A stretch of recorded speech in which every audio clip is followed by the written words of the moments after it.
Bonsoir à tous. Donc juste pour vous présenter le cadre général de ce cycle de conférences. Donc on l'a initié l'an dernier. Donc il est intitulé cycle de conférences risques et vulnérabilités, informer et prévenir. L'idée étant de proposer des conférences à destination des étudiants, du personnel de l'université, mais finalement même les personnes en dehors de l'université sont tout à fait conviées à venir. Donc si vous êtes intéressé par les thématiques suivantes, vous pouvez tout à fait faire venir des personnes qui n'ont pas de lien direct avec l'université. Et donc ce qui est assez intéressant, c'est que du coup c'est un travail collaboratif entre des enseignants-chercheurs, essentiellement en psychologie et en STAPS, entre l'association des étudiants en psychologie plus spécifiquement, mais plus largement avec le bureau de la vie étudiante, et également avec le SUMS de l'université. Et donc ces trois parties collaborent ensemble à chaque fois dans l'organisation des différentes conférences qui ont eu lieu du coup l'an dernier et qui auront lieu cette année. Alors de manière très rapide, mais ça vous permet peut-être aussi de bloquer les dates si les thématiques vous intéressent. Dans le cadre de cette année universitaire, du coup 4 conférences auront lieu, la première étant celle d'aujourd'hui, et s'en suivra une autre qui reste un petit peu toujours sur le même ciblage, à savoir les étudiants, mais cette fois-ci qui sera plutôt centrée sur la question de la gestion du stress. Et ensuite, les conférences qui auront lieu du coup en 2020 aborderont des populations vulnérables un peu plus larges, donc qui peuvent intéresser les étudiants mais qui ne vont pas les cibler spécifiquement, centrées sur la question de l'identité et de l'orientation sexuelle, ainsi que des troubles psychiques et de l'insertion sociale. Donc pour essayer aussi d'avoir un regard pas que clinique, mais d'essayer de croiser la psychologie clinique et la psychologie sociale. Donc j'introduis très rapidement, l'objectif étant de laisser la place aux personnes qui vont intervenir aujourd'hui. Et donc je laisse tout de suite la parole à Christophe Rémy qui va faire du coup l'introduction de la conférence de ce soir. Bonsoir à toutes et à tous. Donc voilà, Christophe Rémy, responsable du département Relations assurées et de la FIDAS à la CPM du Gard. Concrètement, je m'occupe de l'ensemble des accueils du département et d'un nouveau service qui a été créé à CPM du Gard en 2014 et qui a été généralisé à l'ensemble du réseau de l'assurance maladie, qui est la plateforme d'intervention départementale pour l'accès aux soins et la santé. C'est un service d'accompagnement pour les personnes peu autonomes qui sont en situation de renoncement aux soins, mais j'y reviendrai tout à l'heure. Merci déjà aussi pour votre invitation qui va nous permettre aussi d'échanger cette problématique majeure pour nous tous et également pour l'assurance maladie que je représente ce soir. Je vais commencer par des éléments d'information que j'ai retrouvés sur, en fin de compte, le fait que cette thématique n'est pas forcément qu'une thématique locale, nationale, mais c'était vraiment une problématique internationale où on a l'OMS, l'Organisation mondiale de la santé, qui s'est penchée dessus et qui a essayé de dicter aux pays riches et pays pauvres le fait de mettre en place des normes, des politiques publiques justement de mise en place pour lutter sur cette problématique de la précarité en santé. Plusieurs thématiques qui vont être abordées en cette fin d'après-midi avec 3 normes.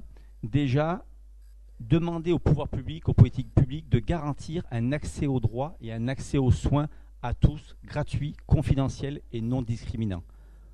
Pour nous, on sait que là, dans l'assurance maladie, l'accès aux droits déjà est le premier facteur lié à du renoncement aux soins, à des problématiques d'accès aux soins. Ensuite, une deuxième norme liée à garantir une éducation à la santé qui va passer par la communication, mais bien sûr également la prévention et du bien-être. On en parlera également en cette fin d'après-midi. Et enfin aussi une troisième norme qui est l'engagement citoyen des jeunes eux-mêmes. Derrière, en fin de compte, cette norme, il est bien acté par l'OMS et c'est bien un discours qu'on a, nous, dans l'assurance maladie et encore plus à CPM du Gard, c'est qu'on a beau mettre en place tous les dispositifs qui puissent exister en matière d'accès aux droits, d'accès aux soins, mais il faut bien comprendre que la santé, c'est une responsabilité individuelle pour être acteur de sa santé et pour préserver le capital santé tout au long de sa vie. Quelques données déjà pour essayer de faire un descriptif en fin de compte de cette problématique de la précarité en santé. Déjà, qui sont les jeunes? Donc une population plurielle avec 46% à peu près des jeunes qui sont en situation d'études scolaires universitaires. On a 8% également de jeunes qui cumulent en fin de compte des emplois et des études. Donc on a à peu près 54% des jeunes de 16 à 25 ans qui sont dans une dynamique scolaire ou universitaire. C'est important pour la suite, pour les autres informations que je vais vous communiquer. Ici, on a essayé de faire un parallèle, en fin de compte, avec les jeunes âgés de 16 à 25 ans. Sur cette slide, ça sera de 16 à 29 ans, et la population étudiante. Déjà, par rapport à leur profil à santé, comment les jeunes se déclarent être en bonne santé ou pas. En 2016, 89% des jeunes âgés de 16 à 29 ans déclaraient être en état de santé, en bon état de santé ou en très bon état de santé. 41% jugeaient qu'il était bon, 48% jugeaient qu'il était très bon. Si on fait le lien avec la population étudiante, on s'aperçoit qu'il y a une différence à ce niveau. Il n'y a que 62% des étudiants, 61,9% pour être précis, qui jugeaient leur état de santé satisfaisant ou très satisfaisant. Donc une énorme différence, et une différence également entre les hommes et les femmes, où les femmes avaient avec ce ressenti d'avoir, si je ne me trompe pas, parce que même moi c'est un peu éblouissant, pour les femmes on est sur 57% et pour les hommes 66%. On a un écart de 10% entre la population féminine et la population masculine au niveau des étudiants. Donc on voit déjà un écart aussi par rapport à cette population étudiante et par rapport à l'autre population de jeunes d'une manière générale de 16 à 29 ans. Après, des indicateurs purement santé. Donc là, on n'est pas sur une population étudiante, on est sur une population qui fréquente notre centre d'examen de santé au niveau de Nîmes. On y reviendra tout à l'heure. Vous avez la possibilité de faire un examen périodique de santé, un EPS, dans notre centre d'examen de santé sur Nîmes ou sur Alès. Sur le parcours de santé jeune, PSG, c'est le parcours de santé jeune qui touche, il est vrai, une public un peu plus vulnérable peut-être. Généralement, dans cet EPS, examen périodique de santé, on fait des bilans visuels. Ce qui ressort en fin de compte de ce résultat par rapport aux 1114 examens qu'on a pu faire donc en 2018, on avait 42% des personnes qui ont été détectées avec des problèmes de vue, un déficit de 42%. C'est quand même énorme. Si on fait la même démarche au niveau des suivis dentaires, des soins dentaires, à la question posée de savoir si ces personnes-là avaient été consultées à un chirurgien dentiste, 33% d'entre eux nous ont répondu que non, ils n'avaient pas en fin de compte consulté de dentiste depuis au moins 2 ans. Donc un jeune sur 3. Et 38% qu'une fois par an. D'où après des résultats et des indicateurs de précarité en santé qui sont alarmants au niveau dentaire. Par rapport donc aux 1032 personnes reçues dans le centre d'examen de santé pour qui un bilan dentaire a été fait, il a été conseillé à ces jeunes-là d'aller consulter un chirurgien dentiste libéral ou un centre dentaire mutualiste pour 93% d'entre eux. Donc il y a un véritable besoin en santé concernant ces soins dentaires. Concernant les soins dentaires, on a essayé de cibler un petit peu les problématiques. Il y avait beaucoup d'états carieux. Pour 60% en fin de compte de cette population-là, il y avait plus d'une carie. Et si on creuse encore un petit peu, il y avait 3% de la population qui avait plus de 10 caries, 30% de 4 à 10 caries et 67% de la population qui avait entre 1 à 3 caries. D'accord ? Des chiffres qui interpellent. D'autres chiffres également par rapport à la problématique d'addiction et notamment par rapport à la consommation de cigarettes. 32% des 18-25 ans fument quotidiennement. Au niveau des étudiants, par une enquête qui a été faite en 2019, on est sur 15% des étudiants qui déclarent fumer de manière quotidienne. D'autres indicateurs, encore une fois, sur la consommation d'alcool. Donc là, je vais prendre mon petit papier parce que la diapo, elle n'est pas trop lisible, je m'en excuse. Sur la consommation d'alcool, on a 2% des étudiants qui déclarent consommer de l'alcool tous les jours, plus de 24% jamais, et 33% au moins une fois par semaine. Pour le petit graphique à droite, pour les états d'ivresse sur une durée d'1 mois, les étudiants déclarent être en état d'ivresse au moins une fois par mois pour presque 19%, plus de 4 fois pour 8% et aucune fois pour 53%. Sur d'autres indicateurs concernant la santé mentale, mais je crois qu'on va en parler juste après, une information quand même qui est importante, les décès par suicide, deuxième cause de mortalité des jeunes entre 15 et 24 ans. D'autres indicateurs en fin de compte sur la fragilité psychologique chez les étudiants, sur l'épuisement, on a 60% des étudiants qui déclarent être en situation d'épuisement, plus de 59% qui déclarent être dans un état de stress permanent, 45% des étudiants qui déclarent avoir des problématiques de sommeil et plus de 31%, quasiment 32% avec des sentiments de déprime. Donc forcément autant d'indicateurs qui ont des impacts sur la santé individuelle. Autre indicateur également sur le poids par rapport à l'indice de masse corporelle.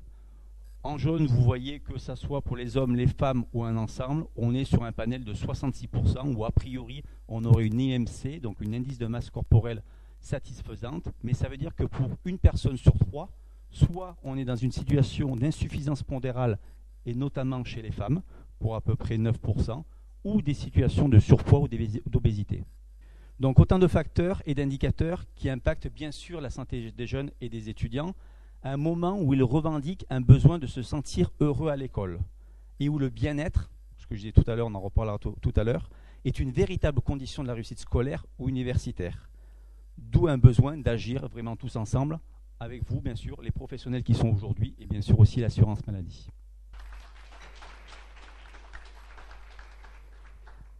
Alors avant qu'on passe à la deuxième partie de cette soirée, est-ce qu'il y aurait des personnes qui auraient des questions à poser par rapport à cette première introduction? Vous avez parlé tout à l'heure des examens physiques de santé. C'est pour tous les étudiants à Nîmes et où ça se passe, comment ça se passe? Justement, ouais, je ne sais pas si vous connaissiez, mais donc j'ai parlé de l'examen périodique de santé. Donc chaque individu a le droit à un examen périodique de santé chaque 2 ans ou chaque 5 ans, mais le tout c'est d'en faire déjà au moins une fois, et après vous serez guidé par nos équipes du centre d'examen de santé qui a sur Nîmes et sur Alès. Et bien évidemment, vous pouvez prendre des rendez-vous, ça se passe en un temps, sur une demi-journée, il faut venir à jeun. Et là, en fin de compte, vous avez tout un circuit que je souhaitais vous présenter à la fin, mais c'est pas grave, où justement on vous prend en charge. Vous allez voir une infirmière, prise de sang, on va voir un petit peu tout ce qui se passe au niveau de l'audition, du poids, de la vue, du dentaire. On va faire un examen du souffle. Et après, il y a un entretien avec un médecin pour débriefer par rapport à tout ce qu'ils ont pu constater dans la matinée. Et après, ils vont vous orienter dans le parcours de santé, justement, pour vous aider justement à prendre les rendez-vous nécessaires par rapport à ce qui a été constaté lors de cet examen périodique de santé. Donc c'est gratuit en un seul temps. Vous êtes sur Nîmes, ça se passe sur Nîmes. Donc n'hésitez pas. Et normalement, on vous a mis des flyers à la sortie, donc n'hésitez pas à en prendre. Pour prendre rendez-vous, c'est simple. Soit vous appelez directement, soit vous passez par le site Amélie, vous envoyez un courrier ou venez nous voir dans nos accueils de la caisse primaire. Donc on est rue du Cirque Romain. N'hésitez pas, sachant qu'en plus on est conventionné avec vous. Donc n'hésitez pas. Oui, voilà, c'est juste ce que je voulais dire, c'est qu'on a une convention avec la CPAM pour ces parcours de santé et que vous pouvez aussi vous inscrire via le SUMS, c'est-à-dire vous venez, on appelle avec vous, comme ça on peut en direct donner les horaires qui vous conviennent le mieux par rapport à votre emploi du temps et comme ça on vous donne toute la démarche en direct. Voilà. Tout à l'heure, vous avez parlé dans l'EPS, surtout de la santé physique, donc les dents, l'audition et tout ça. Est-ce qu'il y a des médecins, comme des psychiatres ou des psychologues, justement pour la santé mentale ou pas? Qui va commencer à faire une première approche, parce que justement, par rapport à ce qui a été constaté dans l'examen périodique de santé, il va vous faire un débriefing par rapport à ça, il va échanger avec vous sur la santé, d'autres problématiques forcément, tout ce qu'on a pu voir ce matin. Alors, ce n'est pas des psychologues, ce n'est pas des professionnels, mais par contre, ils ont tous les outils après pour vous orienter vers de véritables professionnels. D'accord? Et ils ont un carnet d'adresses. Et sachant que nous, après, sachant que le centre d'examen de santé, il est sur nos accueils du site d'Alès et sur de Nîmes, si en fin de compte, après, vous voulez une information pour trouver un professionnel de santé, vous allez voir un de nos agents d'accueil, et un de nos agents d'accueil vous aidera à choisir un professionnel de santé. On ne choisira pas pour vous, bien évidemment, mais on vous donnera les outils, en fin de compte, pour trouver un professionnel de santé. Si possible, sans honoraire libre, des choses comme ça. On est plus, comme vous dites, sur un examen physique. Après, ça sera au médecin qui est professionnel par rapport à l'échange qu'il y aura après entre l'assuré qui devient patient et le professionnel de santé de détecter une quelconque pathologie ou un quelconque problème. C'est lui le professionnel. Et après, j'espère qu'il vous mettrait suffisamment en confiance ou qu'il mettra suffisamment en confiance la personne qui passera cet EPS pour que la personne aussi se livre. Ce que j'ai dit tout à l'heure, il faut mettre en place des systèmes comme ça, gratuits, des bilans gratuits, mais il faut être acteur de sa santé. À un moment donné, il faut savoir parler et parler de sa santé, tout simplement, quoi. Peut-être que je vais me servir de votre question du coup pour faire la transition avec la deuxième partie qui met effectivement plutôt le focus sur la question de la santé psychologique. Et du coup, les dispositifs aussi vous seront présentés.